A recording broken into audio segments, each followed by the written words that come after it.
आटपाडी तालुक्यामध्ये जिल्हा परिषद आणि पंचायत समितीचे मतदान होत आहे। मतदारांचा उत्साह पाहता भारतीय जनता पार्टीला मतदान या तालुक्यामध्ये चांगल्या पद्धतीने घडत आहे। मी सर्व मतदारांना आवाहन करतो की तुम्ही सायंकाळी 6 वाजेपर्यंत 5:30 वाजेपर्यंत आपलं सर्व मतदान घरातून बाहेर काढायचं आहे। जर आपल्याला लोकशाही टिकवायचं असेल तर मतदानाचा टक्का आपल्याला वाढवायचा आहे। आपल्या विचाराला मतदान द्यायचं आहे।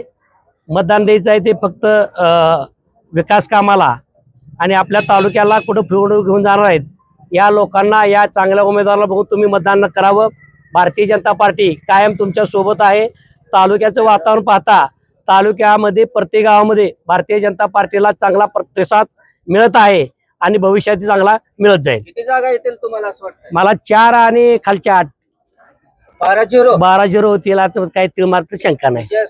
भारतीय जनता पार्टीचा या ठिकाणी काही वेळापूर्वी बोगस मतदान झालंय असं आम्हाला कळालं, म्हणून तर मी आलो नाही तर मतदान आता होणार नाही। मी माझ्या कार्यकर्त्यांना सांगितलं आहे, प्रशासनाला तशा सक्त सूचना दिल्या आहे।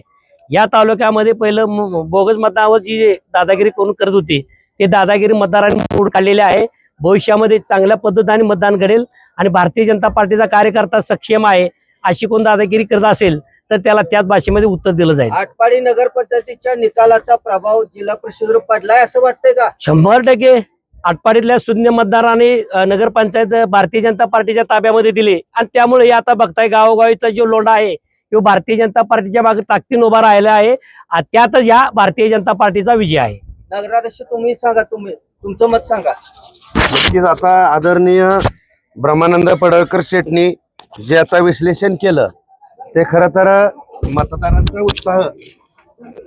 मतदारांचा उत्साह सुद्धा प्रचंड आहे आणि प्रतिसाद सुद्धा भारतीय जनता पार्टीसाठी चांगला आहे आणि नक्कीच सगळीकडे नवचैतन्याचं वातावरण दिसतंय आणि त्यामुळं भारतीय जनता पार्टीला सर्वात मोठी संधी आपल्या तालुक्यामध्ये आहे।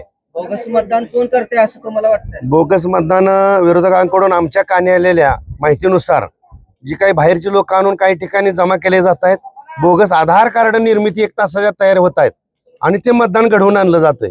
तर हे आमच्या कानी आल्यामुळे आदरणीय ब्रह्मा शेटनी लगेच तातडीनं तालुका दौरा आता सुरू केलेला आहे। प्रशासनाला या ठिकाणी एक सांगितलेलं आहे की इथून पुढे तरी रोका झालेला असेल ते निधन आणि तक्रारी सुद्धा आता तहसील कार्यालयामध्ये जाऊन धडकलेल्या आहेत।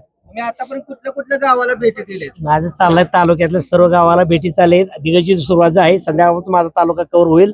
आणि एक लक्षात घ्या, बोगस माणसं बोगस मतदान करतात, चांगली माणसं लोकशाही वाचवायचं काम करतात।